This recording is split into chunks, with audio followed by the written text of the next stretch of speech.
Deer friends, welcome to my YouTube channel Shubho sir.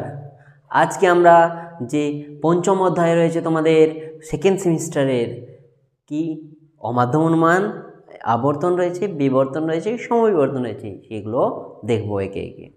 চলো, যদি ভিডিওটি ভালো লাগে লাইক শেয়ার করো বন্ধুদের সাথে এবং চ্যানেলটি সাবস্ক্রাইব করে পাশে থেকো। আর যদি ভিডিও কোয়ালিটি কম মনে হয় তারপরে উপরে সেটিংস বোতাম দেখতে পাচ্ছ, সেখানে টাইপ করো এবং টাইপ করে অ্যাডভান্সে গিয়ে তুমি তোমার যে রেজুলেশন পাওয়ারটা আছে সেটা বাড়িয়ে নাও। Very good. চলো, এটা হচ্ছে আমাদের পঞ্চম অধ্যায়। পঞ্চম অধ্যায়ে তোমাদের আছে অমাধ্যম অনুমান। দেখো, নিরপেক্ষ যে ন্যায়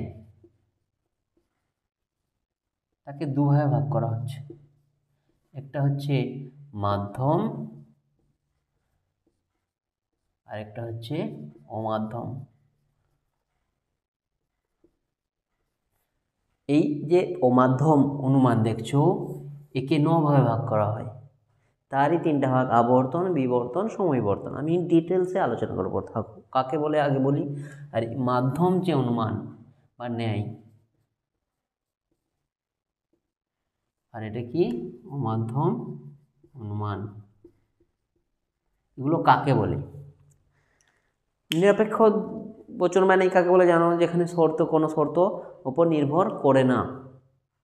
তাহলে মাধ্যম কাকে বলে এবং অমাধ্যম কাকে বলে? মাধ্যম অনুমানটা থাকছে তোমাদের ষষ্ঠ অধ্যায়, যেটা নিরপেক্ষ ন্যায়টা।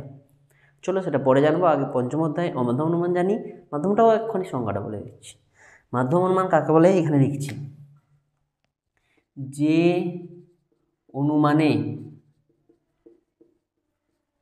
একাধিক আশ্রয় বাক্য থেকে সিদ্ধান্তটি অনিবার্যভাবে নিঃসৃত হয় তাকে মাধ্যম অনুমান বলে। বুঝতে পেরেছ? তাহলে যেখানে একাধিক আশ্রয় বাক্য থাকবে, উদাহরণ যেমন আমাদের যদিও অমাধ্যম অনুমান টপিক মাধ্যম অনুমান ষষ্ঠ অধ্যায় রয়েছে, জেনে নাও, কাজে লাগবে তখন। তাহলে ক্লিয়ার পার্থক্যটা বুঝতে পারবে অমাধ্যম আর মাধ্যম কি। যেমন সকল মানুষ হয় মরণশীল, রাম হয় মরণশীল, অতএব রাম হয় মানুষ। সকল মানুষ হয় কি? মরণশীল। রাম হয় মরণশীল, অতএব রাম হয় মানুষ।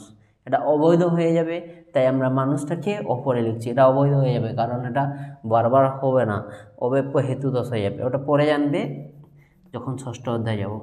তাই মানুষটাকে উপরে নিচ্ছি। রাম হয় মানুষ, অতএব রাম হয় মরণশীল। এটা বৈধ বারবার হবে। ক্লিয়ার? এটা মাধ্যম কাকে বলে? যে অনুমানে, এটা একটা যুক্তি বা অনুমান, একাধিক আশ্রয় বাক্য থেকে, একাধিক আশ্রয় বাক্য আছে, দুটি আছে, দুটি আশ্রয় বাক্য, সিদ্ধান্ত অতএব দিয়েছে, সিদ্ধান্তটি অনিবার্যভাবে নিঃসৃত হয়, তাকে মাধ্যম অনুমান বলে। সিদ্ধান্তটি নিঃসৃত হয়েছে সকল মানুষ হয় মরণশীল, রাম হয় মানুষ, অতএব রাম হয় মরণশীল। ক্লিয়ার? চলো অমাধ্যম অনুমান এখন দেখবো। অমাধ্যম অনুমান কি? যে অনুমানে একটি মাত্র আশ্রয় বাক্য, সেখানে একাধিক ছিল আর এখানে একটি মাত্র আশ্রয় বাক্য থেকে সিদ্ধান্তটি অনিবার্যভাবে নিঃসৃত হয় তাকে বলে অমাধ্যম। একটি মাত্র হলে মাধ্যম, আর একাধিক হলে মাধ্যম। মাধ্যম অনুমান যেমন কোনো ছেলে নয় মেয়ে, একটি আশ্রয় বাক্য। সিদ্ধান্ত হলো অতএব কোনো মেয়ে নয় ছেলে। এটাও গেল। মাধ্যম আর অমাধ্যমের পার্থক্য। মাধ্যমে একাধিক আশ্রয় বাক্য থাকবে, এক দু, একটা নয় একাধিক। আর যে অনুমানে একটি মাত্র অমাধ্যম, একটি মাত্র আশ্রয় বাক্য। যেমন কোনো ছেলে নয় মেয়ে, এটি একটি আশ্রয় বাক্য। সিদ্ধান্ত কোনো, অতএব কোনো ছেলে নয় মেয়ে, অতএব কোনো মেয়ে নয় ছেলে। ক্লিয়ার? এখন আমরা অমাধ্যম অনুমান যেহেতু আমাদের টপিক, তাহলে অমাধ্যম অনুমানকে আমরা পুঙ্খানুপুঙ্খ বা সূক্ষ্মভাবে বিশ্লেষণ করব। চলো তাহলে অমাধ্যম অনুমানের ভাগ দেখো। এখন অমাধ্যম অনুমানকে কয়ভাবে ভাগ করা হয় ও কি কি।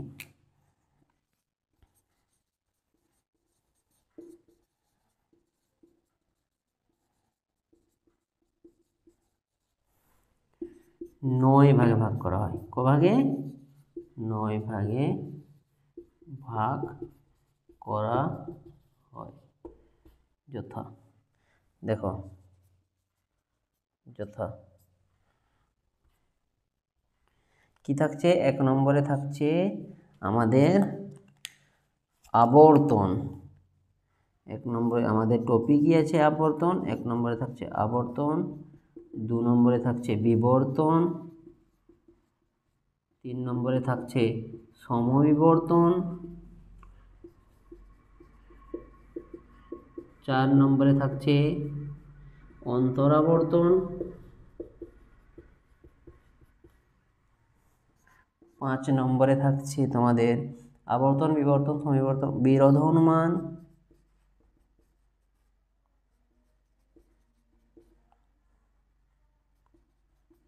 6 নম্বরে থাকছে সম্বন্ধ জনিত অনুমান। 7 নম্বরে থাকছে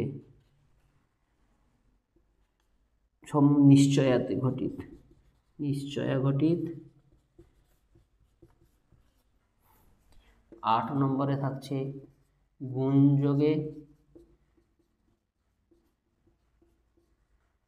অনুমান। 9 নম্বরে লাস্ট জটিল ধারণা যোগে অনুমান। ক্লিয়ার? তাহলে আমাদের পড়ার বিষয় হলো এই তিনটে: আবর্তন, বিবর্তন, সমবিবর্তন। আবর্তন আর বিবর্তন আর সমবিবর্তন, এই তিনটা টপিক পরের ভিডিওগুলোতে দেখবো। এটা তোমাদের ক্লিয়ার আগে দরকার। এগুলো ক্লিয়ার না হলে পরের ভিডিওগুলো তোমরা বুঝতে পারবে না। তাই এগুলো খাতায় অবশ্যই নোট করে নিও এবং মন দিয়ে বারবার ভিডিওটা দেখো, অতি অবশ্যই বুঝতে পারবে। আর যেটা বুঝতে পারবে না তোমরা কমেন্ট করো, আমি তার উত্তর দেব। এবং যদি ভিডিওটি ভালো লাগে লাইক শেয়ার করো বন্ধুদের মধ্যে এবং চ্যানেলটি সাবস্ক্রাইব করে পাশে থেকো। পরের ভিডিও খুব তাড়াতাড়ি আসবে। Thank you.